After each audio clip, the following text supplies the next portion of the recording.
Dès qu'il est question de cible, mieux vaut s'écarter. Bonjour. Le 28 juin 1820, une circulaire tourne dans l'administration française recommandant au préfet de classer chaque électeur d'après ses opinions politiques. Le but ? Permettre à Joseph Jérôme Siméon, ministre de l'Intérieur de l'époque, d'évaluer les votes à venir. Le besoin d'identifier son électorat est vieux comme les élections.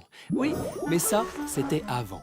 4 novembre 1952, Dwight David Ike Eisenhower est élu 34e président des États-Unis après une campagne révolutionnaire. À ses côtés, l'agence publicitaire BBDO, enquête d'opinion pour identifier les sujets porteurs, spot télévisé de 20 secondes différents selon les États, campagne de marketing par courrier, l'agence utilise tout son savoir-faire pour promouvoir son produit. Elle lance même l'implacable slogan « I like Ike » et transforme les longs discours en propositions de vente. Le marketing politique est né. 1965, en France, sur le ring présidentiel, De Gaulle et Mitterrand s'affrontent. Mais un certain Jean Le Canuet crée la surprise. Il passe de 4% d'intention de vote à 15,6% des suffrages au premier tour, mettant le général en ballottage. Merci qui ? Merci Michel Bongrand, publicitaire et auteur notamment du slogan « Un homme neuf, une France en marche ». Les gaullistes feront appel à lui quelques années plus tard. Oui, mais ça, c'était avant le big data.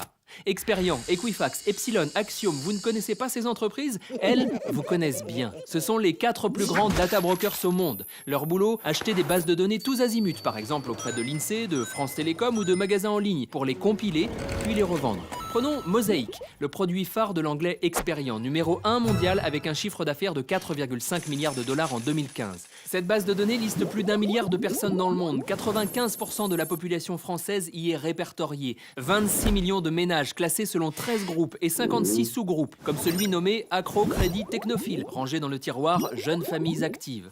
En 2005, grâce à ce type de base de données commerciale, les équipes de Nicolas Sarkozy préparent le terrain pour la présidentielle à venir. 300 000 emails sont adressés à des soutiens potentiels, invitations à des débats, demandes de dons en vue de la campagne 2007. Même si certains se plaignent de Sarkospam, avec un taux d'ouverture de mails de 50% contre 30% habituellement, l'opération est plutôt réussie. Et de nouveaux contacts s'ajoutent à la liste. Car pour les partis politiques, ces bases de données sont désormais des trésors de guerre.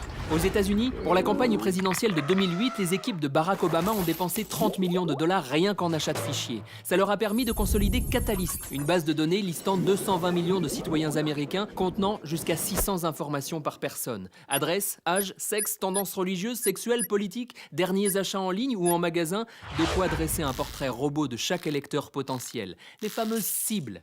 Il ne restait plus qu'à frapper aux portes avec en main une tablette affichant un argumentaire préformaté en fonction de ces données. L'arme implacable contre les indécis ou les abstentionnistes.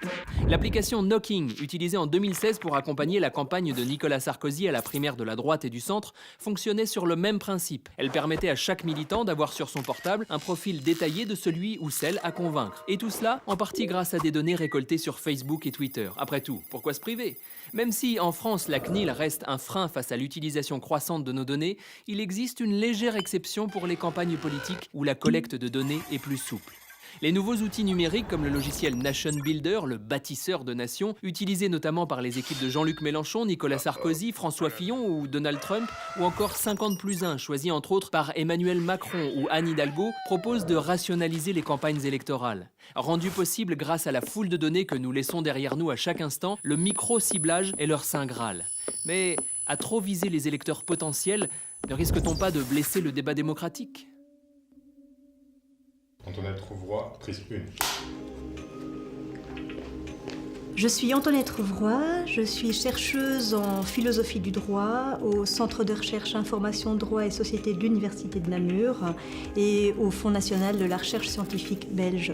Ces dispositifs transforment les hommes politiques en sismographes qui enregistrent des signaux numériques. Je parle non plus de signes qui auraient une signification, mais des purs signaux quantifiables et qui réagissent en fonction de ces signaux numériques. Alors c'est exactement l'inverse d'un projet. Ça, réagir à des signaux, c'est exactement l'inverse de proposer un projet qui précisément est censé transcender la réalité existante.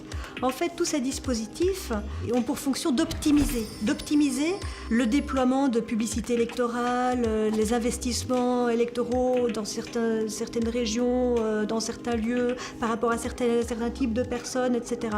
Quand on optimise, on ne fait pas du projet. Quand on optimise, on conforte un état de fait. On le renforce, et c'est exactement l'inverse de ce qu'on pourrait attendre d'un homme politique, me semble-t-il.